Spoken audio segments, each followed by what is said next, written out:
Hey there YouTube! Today I want to tour this 2000 BMW 528i with 74,000 miles.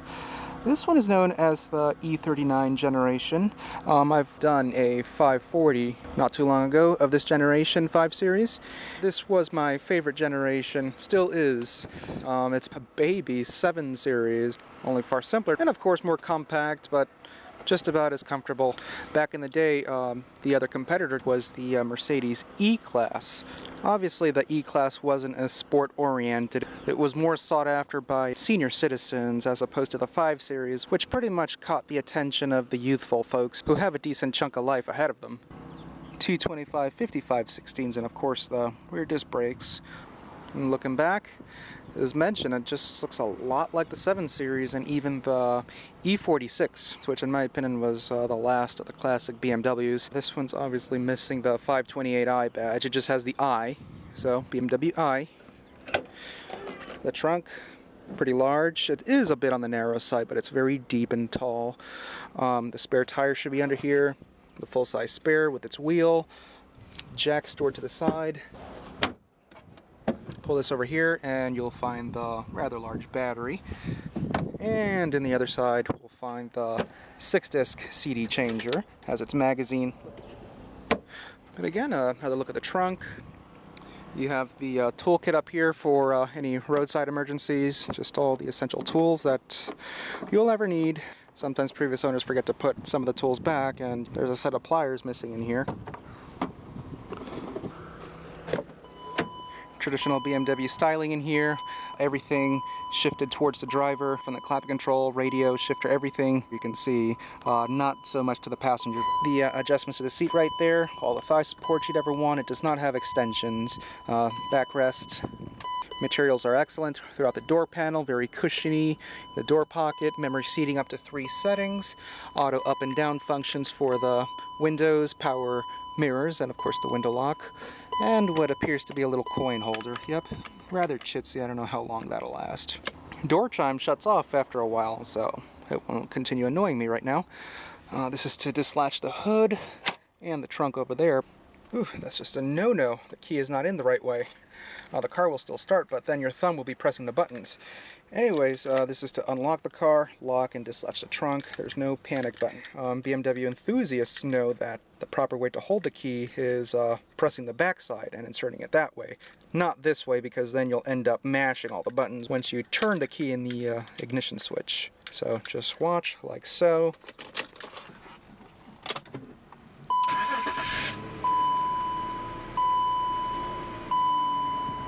Pretty much whatever I said in that last E39 video, I'll repeat in this video. Anyways, this car does maintain some decent comfort, despite this being significantly smaller than the 7 Series.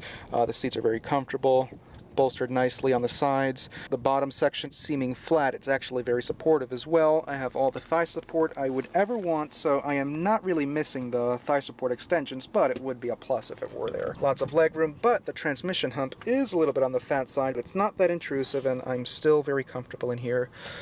Interior quality was also excellent too. Dashboard was just padded, very cushiony throughout, the real wood grain trim. The glove box, pretty large. A little flashlight right there. It's rechargeable. It's plugged in right now. The radio, of course, it does not have CD, but it does have cassette. I feel this should have been damped. It's just a little too clacky and it doesn't want to click down as smoothly. Bass adjustments, fader, and etc. The dual zone automatic climate control, heated seats, dynamic stability control. Essentially this is the traction and stability control button right there. The power outlet or lighter, whatever you want to call it. It's a non-smoker, fortunately.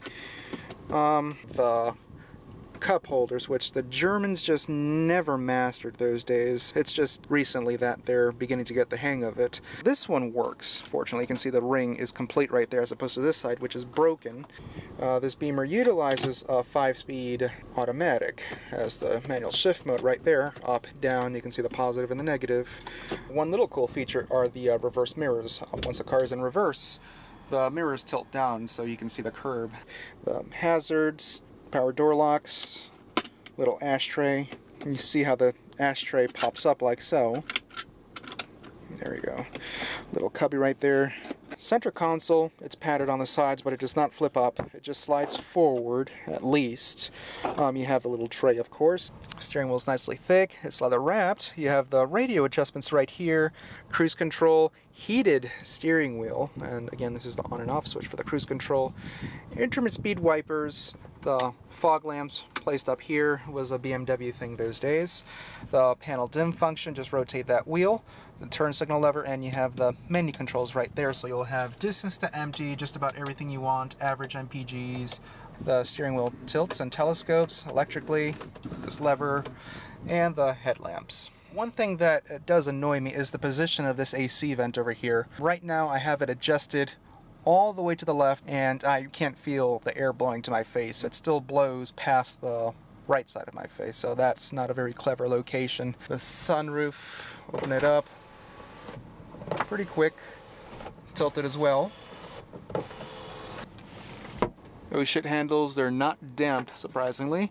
You have the mirror and vanity lights, little sleeve, map lights, and of course a little dome light right there. The rearview mirror dims. Surprisingly, there's no HomeLink garage door opener. That's quite surprising that it's not in this car. The mirror and vanity light on the driver's side.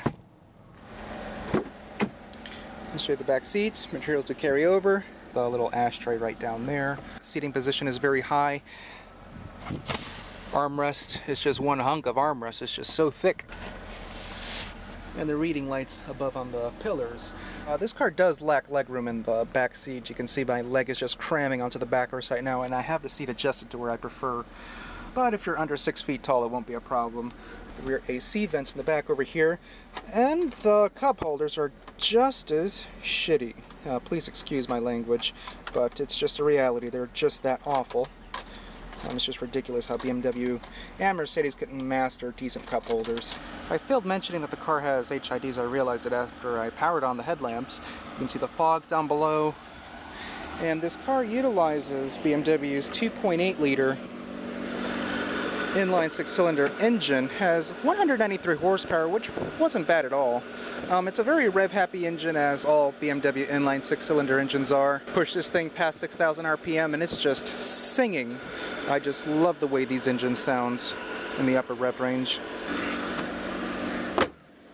And notice headlamp washers right there, so it will just mist the headlamps, say if you have slush or something on them.